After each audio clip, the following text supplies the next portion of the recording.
Are you feeling worried, on edge, and like you can't relax? Are you staying up late at night, worried about the worst thing that could happen? Because you have experienced the worst things that could happen. So you're worried about them happening again and again and again. Not just to yourself, but the people you know and you love.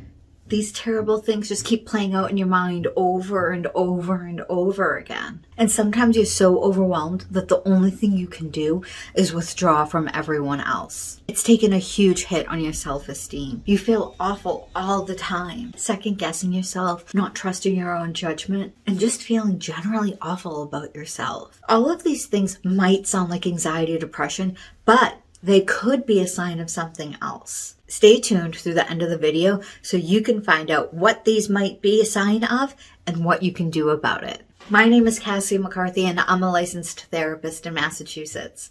I help women learn how to overcome the effects of sexual trauma by teaching them the skills they need to take back control of their thoughts, their feelings, and their minds. So let's get into it.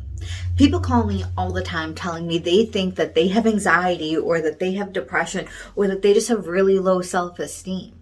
But when we dig into it a little further, we see that these things didn't come out of nowhere. Sometimes these emotions and these feelings started around the same time they were experiencing some kind of sexual trauma. Pure anxiety is this overwhelming sense of dread, this idea of like, what could happen? What if?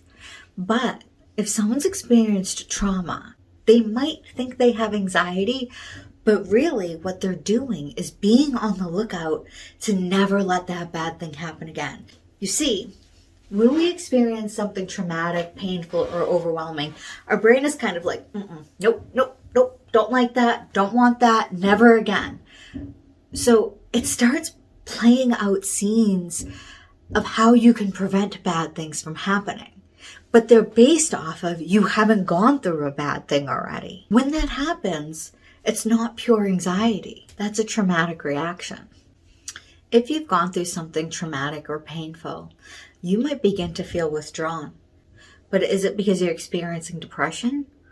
Or is it because you're so overwhelmed you have no choice but to shut down? Are you avoiding things? And are you struggling with your own self-worth? If that's happening, it's slightly different than depression. And you might be experiencing a traumatic reaction instead of depression. These are all ways to adapt to trauma. It's as if your brain is saying, hold on, I need to protect you. If you suspect this is what's happening for you, I'd encourage you to talk to a therapist or to your PCP and ask to get assessed for PTSD. If you have PTSD, there are 3 kinds of therapy that can work for you.